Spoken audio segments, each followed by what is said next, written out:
OK. Salut à tous et bon retour sur nos plateformes.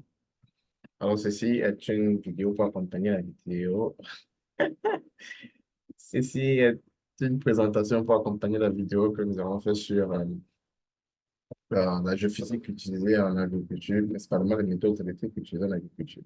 Alors, nous allons rapidement couvrir les méthodes électriques. Ici, nous allons parler principalement de la tomographie électrique. Je ne pense pas que nous allons parler d'autre chose. Juste pour accompagner cette vidéo, là, pour celui qui a besoin d'un peu plus de background pour pouvoir suivre la série. Alors, la tomographie électrique, c'est une méthode électrique qui est basée sur les propriétés de conductivité des matériaux. Tomographie, parce que c'est un peu comme une imagerie. Vous vous rappelez qu'on parle euh, de-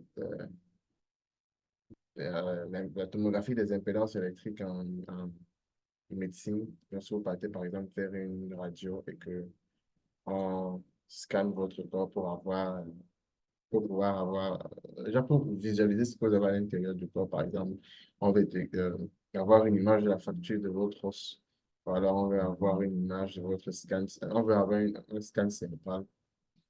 Vous entrez à l'intérieur d'un appareil qui envoie des impulsions électromagnétiques qui vont traverser votre corps et à partir de votre dos, on peut faire une imagerie de ce qui est à l'intérieur de votre corps.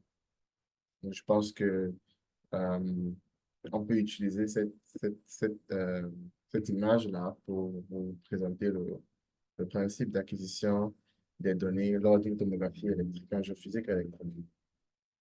Alors, comme j'ai dit tantôt, dans la vidéo portant sur l'agriculture et la géophysique électrique utilisée en agriculture, les méthodes électriques sont principalement basées sur la résistance des matériaux.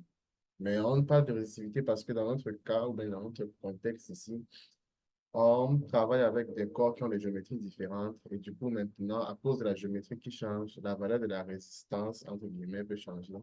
Et pour avoir une valeur qui est propre à un type de matériau, on tient compte de la géométrie de ce matériau et on dit que tout au long de cette distance, bien tout au long de cette géométrie, c'est de même résistivité parce que la résistance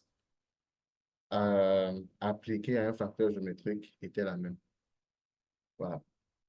Donc, c'est courant, euh, courant, différence de potentiel, résistance, même principe. Alors, le principe de mesure, il est simple. Vous avez des électrodes que vous placez dans le sol pour injecter le courant. Vous avez des électrodes à une distance donnée des électrodes d'injection pour mesurer la différence de potentiel. La différence de potentiel vous permet de déduire la résistance dans ce circuit. Et la résistance appliquée à un facteur géométrique vous permet d'avoir la résistivité le long d'une distance et d'une section. Donc, le long d'une distance et d'une section. Donc, c'est le principe est aussi simple que ça. Alors maintenant, les propriétés résistives des matériaux vont changer en fonction des matériaux, bien évidemment. Et en fonction de beaucoup d'autres choses. Mais ici, nous, par exemple, nous présentons les propriétés du granit, du gabbro, des schistes, des quartzites. Et ainsi de suite, vous allez voir que les argiles, par exemple, ont une très faible résistivité. Pourquoi? À cause de leur propriété d'électricité de surface. Je ne sais pas si vous le savez. Pour ceux qui ne le savent pas, les argiles ont une capacité à retenir l'eau sur la surface de leurs particules.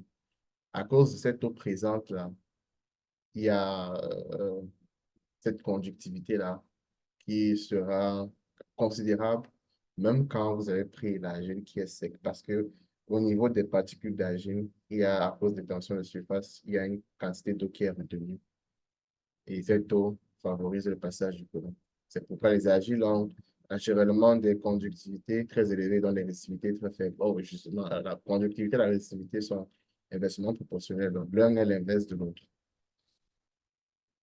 Et la conductivité ou alors la résistivité va aussi changer en fonction de la pénétration du courant. Donc, je place une électrode à la surface. Si l'injection est bonne, ça veut dire que si la résistance au contact est faible, plus on va en profondeur, plus l'injection va diminuer, ça veut dire l'amplitude du courant va diminuer parce que ce courant est dissipé par le déplacement des particules au fur et à mesure qu'ils traversent les couches. Parce que pour qu'il y ait conductivité, les électrons ou alors des porteurs de charge vont se déplacer dans le matériau qui est soumis au courant. Et ce déplacement-là va diminuer l'amplitude du courant qui est injecté, ce qui fait que là, au fur et à mesure qu'on descend, on pénètre les différentes couches, l'amplitude du signal diminue et puis euh, on atteint, on va dire, cette pente-ci qui est un peu comme le seuil de diminution, ou alors le seuil de fraction de courant injecté dans le sol. On va dire comme ça. Alors, le but, c'est de faire quoi? Le but, c'est de pouvoir cartographier le contraste de résistivité pour différentes couches. Vous cartographiez le contraste de résistivité pour différentes couches et ayant une idée de, ayant une idée de formation que vous avez dans votre contexte géologique, vous identifiez, on revient ici, vous identifiez en fonction des gammes de résistivité les matériaux possibles ou probables que vous avez sur le terrain. C'est intéressant de dire probable parce que voilà, il y a aussi une incertitude à ce niveau-là, n'est-ce pas, quand vous faites une tomographie électrique. Alors, vous pouvez faire une tomographie électrique, alors vous pouvez faire un sondage. Le sondage peut être réalisé directement à partir d'un équipement bien spécifique, ou alors vous avez effectué une tomographie et les données que vous avez, puisque le sondage, c'est une injection et puis l'espacement des électrodes qui varie pour la même injection. Vous pouvez avoir la même chose sur une tomographie, une injection et puis l'espacement des électrodes qui varie pour l'injection. Donc, vous pouvez avoir le sondage à partir de votre tomographie ou alors le sondage à partir de votre matériel de sondage. Cette différence, c'est le prix. Le prix pour un instrument de tomographie est plus élevé que le prix pour un instrument de sondage. Donc, c'est à considérer. Et ces implémentations-là ne sont pas anodines. Vous n'allez pas juste sur le terrain et vous placez les électrodes de façon aléatoire et vous mesurez les différences de potentiel et dites que vous avez des résistivités. Il y a des configurations géométriques. Ici, je présente deux, la configuration Wiener et la configuration Schlumberger. Vous avez aussi le dipôle-dipôle, le pôle-dipôle. Ces configurations vous permettent juste de transformer la résistance que vous avez mesurée en résistivité. Et vous allez voir ça ici. Nous avons un facteur de la résistance ici. Nous avons le facteur géométrique qui est propre à la disposition des électrodes sur le terrain. Et mis ensemble, on obtient la résistivité apparente qui est par la suite manipulée pour avoir une approximation de la résistivité réelle de formation. Alors, le but, c'est d'avoir ce type de modèle.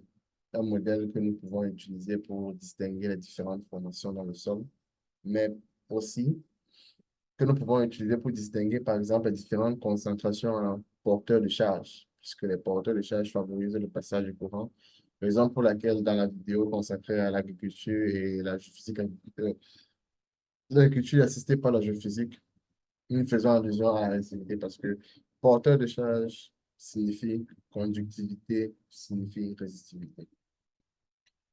Et voilà, en gros, ce dont il faut se rappeler. Donc, si vous devez retenir quelque chose, pour des mesures de résistivité, qu'est-ce qu'il vous faut? Vous avez besoin d'un instrument qui va injecter le courant dans le sol. Vous avez besoin d'électrodes qui vont permettre à l'instrument de mesurer la différence de potentiel entre les électrodes à une distance donnée. Vous avez besoin, vous avez besoin d'un appareil qui va pouvoir convertir ces résistances mesurées là en résistivité. Et puis, vous avez besoin d'un background pour pouvoir mener des interprétations à l'issue de votre traitement de données. Je disais tantôt que nous allons uniquement parler des tomographies ici, donc je vais juste brièvement vous introduire au concept de la polarisation induite, puisqu'on aura une autre séance consacrée à ceci. Mais lorsque vous menez, par exemple, une tomographie électrique, vous activez votre récivimètre. Pendant la période où le récivimètre est en train d'injecter le courant, votre appareil est en train de mesurer euh, les valeurs de résistivité électrique, on va dire ça. Ce qui se passe, c'est quoi? Souvenez-vous, le passage du courant est effectué à travers les porteurs de charge, n'est-ce pas? Alors, ces porteurs de charge, bon, eux aussi, je veux dire, bon, naturellement, même, c'est ça, c'est grâce aux porteurs de charge qu'on a un déplacement du courant. La raison pour laquelle c'est ambigu, la raison pour laquelle ça s'est un peu mélangé, c'est que lorsque vous avez, par exemple, imaginez-vous un corps qui est très compact et qui a très peu de porteurs de charge, mais qui a des fissures et ces fissures sont remplies d'eau. Au contact de l'eau, le courant va circuler plus vite, ce qui fait que la résistivité du corps va changer. Lorsque ce corps est sec, il n'y a pas de l'eau dans le corps et il est très compact, il a très peu de porteurs de charge, la résistivité sera naturellement forte et à l'approche des fractures vives, la résistivité sera encore très grande. Il y aura un très fort contraste en résistivité. Du coup, maintenant, le traitement de données de résistivité euh, apporte une certaine ambiguïté à ce niveau où il y a la réactivité qui est causée par les matériaux qui remplissent les pores et il y a la réactivité qui est causée par le simple fait que le corps en lui-même possède des porteurs de charge. Pour pouvoir faire une bonne distinction, qu'est-ce qui se passe? On implémente des méthodes comme la polarisation induite. La polarisation induite intervient lorsque l'on coupe le courant d'injection et on observe la polarisation induite par la rupture de ce courant-là. Donc, il y a une zone de chargement, comme on va dire. On charge le courant à un certain niveau et on coupe. Et puis, on observe la façon dont la différence de potentiel charge lorsqu'on a coupé le courant et, et qu'on est retourné au niveau de stabilité du corps. Parce que lorsque vous interrompez le courant, les particules progressivement vont cesser de se déplacer jusqu'à ce que le corps va retourner dans son état d'équilibre entre guillemets. Et puis, cet état d'équilibre-là nous permet de connaître, par exemple, nous permet de décrire le corps en termes de quantité de porteurs de charge. Vous voyez, donc ça nous permet aussi d'avoir un certain contraste. Et les deux mises ensemble nous permettent donc d'avoir une meilleure interprétation des données de résistivité qu'on a mesurées lors de la tomographie électrique qu'on a réalisée. Donc, je disais tantôt qu'on va revenir sur ceci dans une autre séance, mais pour la séance d'aujourd'hui, nous sommes à un niveau où nous pouvons nous arrêter et dire, voilà, j'espère que vous avez une compréhension générale de ce que c'est que la tomographie électrique. Et revenez sur la page du Café Bantou pour en savoir plus. Ciao.